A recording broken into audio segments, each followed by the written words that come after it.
Flashback 13.8 Friends and Diamonds Are Forever. Part 8 Remembering What Has Gone Before. In Athlone.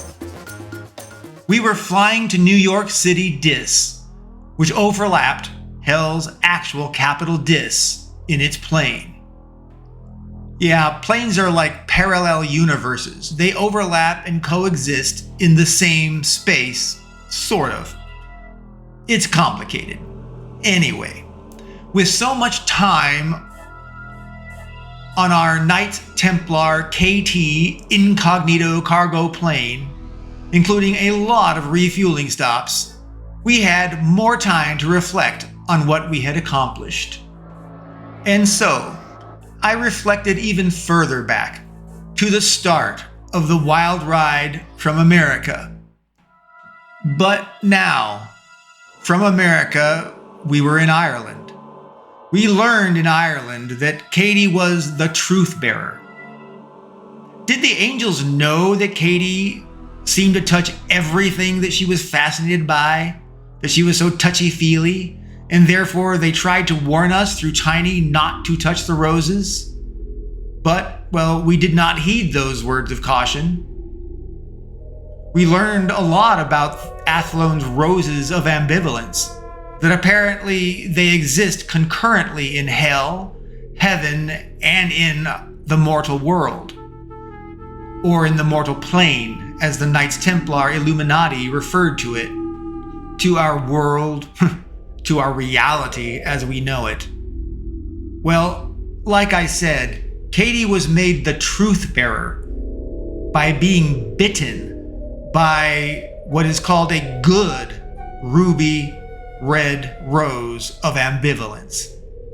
It gave her a scar tattoo on the palm of her hand that glows and gets warm when someone is trying to deceive her. Frankly, that's pretty useful.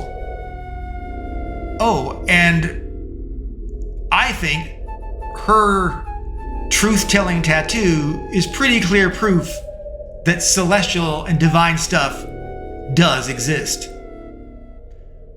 Whereas Knights Templar Tiny, he also touched a rose of ambivalence, but he was soul-racked by being bitten by a bad, blood-red rose of ambivalence. It afflicted him with soul-racked aphasia. It was tragic. He lives here in our world, but part of his soul exists in hell. It gives him perpetual pain. It affects his cognitive function, his speed of thought, and it limits his ability to find and select words and communicate fluidly. But he is reliable, good, high-integrity ally. I think he is one of the highest integrity people, loyal people I've met.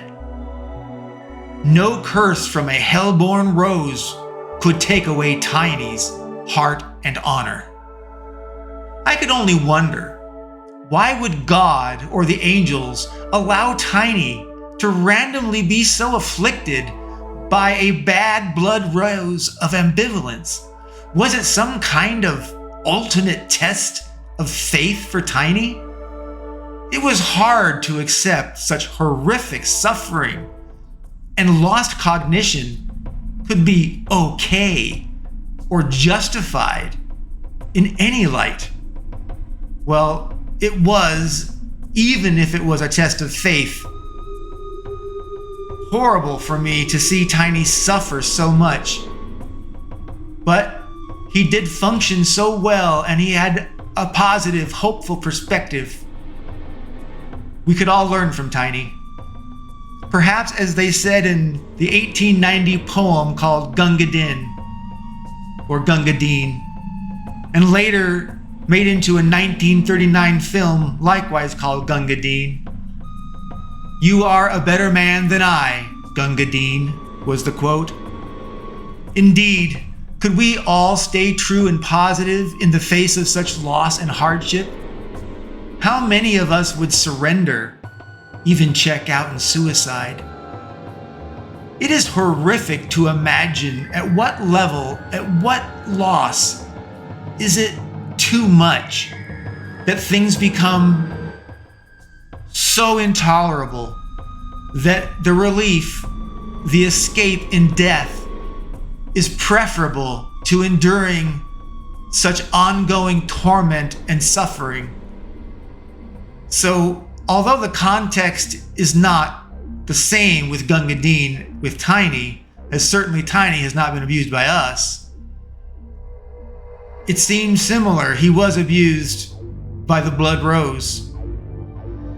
I wondered if I could remain as faithful and resolute as Tiny had been, had I been touched and soul-racked with soul-racking aphasia by some horrible, wicked, blood-red rose of ambivalence. Oh, and speaking of blood, a little unrelated, I literally signed a blood oath vowing to stop the tapestry of Baal from unleashing hell on earth, and to wage war on the devil cult of Baal, ostensibly to prevent the devil, Baal, from using that tapestry to rip a hole between the mortal and hell planes, thereby making a portal and a new gate to hell.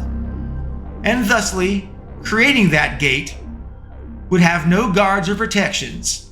It'd just be a big gaping hole between hell and earth, all done thereby unleashing hell on earth, literally. Well, back to the Knights Templar and us. Everyone, including me, were knighted and made members of the Knights Templar. And, as more proof of heaven, an angel appeared and blessed us all, right as we were knighted and formally made members of the Knights Templar Illuminati. It was amazing, and it still feels unbelievable. It was incredible. And they dubbed me the Sword of the Knights Templar, which was the title given to the leader of the Knights Templar. Yeah, I was made the commander and leader of the Knights Templar. I suppose it was some kind of birthright of sorts, entirely because I was the fulcrum of prophecy, or so they said. Yeah, did I mention that? I am also the fulcrum of prophecy. It's a major, really big deal, apparently. World and humanity damning or blessing level big deal. Yeah, a big deal. Apparently, I am the focal point of God's judgment of humankind. The metaphor of a fulcrum seems to be this: that I am the pivot that scales of judgment, like a teeter-totter of judgment, pivot over. The fulcrum is the edge that the scales of judgment teeter and tilt over. The smallest difference in weight in good or evil can shift the balance in a very big way and move judgment to the damning, sinister left side of the scale, or to the blessed, faithful right side of the scale. So yeah, they declared in that split second, that moment that I died, God will determine if I have faith in humankind, that if I believe humans were good at its core, or if I thought humankind was evil at its core. And God would send everyone to hell if I so believed and judged humankind as evil. And God would let everyone live on their lives like nothing ever happened if I judged humankind as not inherently evil. And they still would have the opportunity, everybody would, to ascend to heaven were they good in their lives, just like it is now. Of course, they could likewise be damned to hell based on what they do, just like it is now. So in summary, I was the fulcrum of prophecy, which meant God's scales of judgment pivoted over me, on my opinion of whether humankind was inherently good or evil. And at that time of my death, judgment by God would be made. Crazy stuff, and hard to believe, and impossible to verify. When we were in Athlone, Ireland, our adventures at one point, well, they turned sideways, after we had revealed ourselves to the local owner of a pub that had been granted to me as part of my inheritance. Well, that owner was a cult leader named Brocco McDema, and he rejected my claims of inheritance.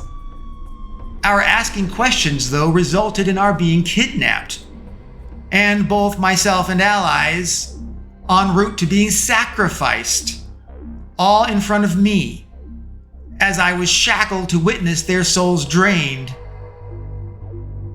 They were going to sacrifice us, all over my asking about my inheritance. That seemed, frankly, a very big, serious overreaction. I mean, seriously, they were going to kill us because I inherited their pub. And I have to say, how did this cult find us? Well, allegedly, the cult leader named Brocco McDema, he said they were able to see and track us down by seeing through the eyes of rats, crows, dogs, and animals. Yeah, apparently the cult had supernatural powers derived from hell. We keep discovering more celestial and supernatural things as we go. I wonder how much of this stuff has always been around us.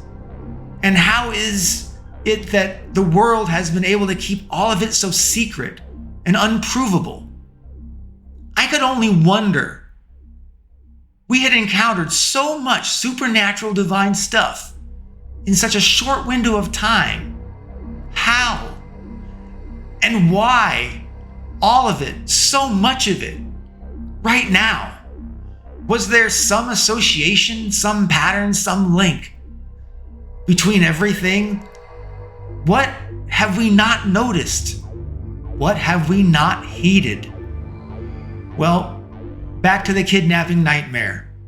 The nightmare included our witnessing them drain the soul of a woman in front of us, using some relic they called the Crown of Baal, using a spell or incantation from something they called the Tome of Baal. They apparently stored her soul in a soul battery. It was a piece of cloth they called the Strip of Baal. They sewed a bunch of these strips of Baal into a giant tapestry, the Tapestry of Baal. When enough strips have been added to the tapestry, apparently it can be used to channel all of their soul energy to rip a hole between the planes of mortality and hell. And that's how they intend to open a portal, a new gate to hell, and unleash hell on earth. You can see where I got my idea then. They needed the crown and the tome to drain the woman's soul and transfer it into that cloth battery they called the Strip of Baal that would be sewn later into that Tapestry of Baal, and thus used to unleash hell on earth. Well, I figured we just had to remove either the crown or the tome from the equation, and no more strips of Baal, therefore no way to feed the Tapestry of Baal, and thus the tapestry would be stopped. Yes, it seemed that we did not have to destroy the Tapestry of Baal. We just had to stop the Tapestry of Baal. And so, my idea did two things for us. It would stop the Tapestry of Baal from being finished and unleashing hell on earth, and it would remove the need for us to even find the Tapestry of Baal wherever it was in the entire world. And if we could use the Anvil of Creation and Destruction, which we last saw in the collapsed rubble in Prague, below Muon Energy's destroyed building, there would be no risk ever again of the tapestry ever being completed, for the crown would no longer exist. I dare say, I think I was rather brilliant in my revised plan, to stop the tapestry of Baal. Once more, back to our threat of being sacrificed alongside the drained woman. The cultists would have sacrificed us too, I am sure, as they intended. But Deputy Taylor, or Soldier Taylor, saved us. Did I forget to mention that? She was not kidnapped, luckily. And she found us. She mowed the surprised cultists down with an assault rifle and many magazines of bullets. That cult leader that I mentioned, Brocco McDema, the Knights Templar allegedly claimed he might be a demon in human form on Earth, in our mortal plane. Well, Brocco stole the flaming dagger and escaped the storm of bullets. It was like he fled with a piece of me, though, stealing my dagger. Yeah, he stole me precious, like Gollum's one ring to rule them all from Lord of the Rings. My dagger was my precious. Between my flaming dagger, Katie's truth bearer tattoo, and seeing a soul drained in front of us, we all believed in God and the devil. They were fact. They were real. We had 100% faith in God, period. We were on God's mission quest. Forevermore. Done. It was simply the way it was. It was our purpose. God's mission quest was our special purpose. Had we not faced such celestial madness, I wonder if we would have been as resolute and committed ourselves like Tiny has been, totally devout and faithful. Was this in any way like the test of Job? Had God unleashed the devil onto us? Could God have wanted us to face such horror to ensure that we understood the truth and the need for us to follow God's mission quest? Was God sharpening us, honing us like the blade of a divine sword? Was God focusing us on what was most important, on what mattered most? Once rescued and regrouped by Soldier Taylor, and despite the terror and abuse, we struck back. We returned the favor and infiltrated and reclaimed cash, documents, even a Ouija board from the cult of Baal. And we killed dozens of cultists.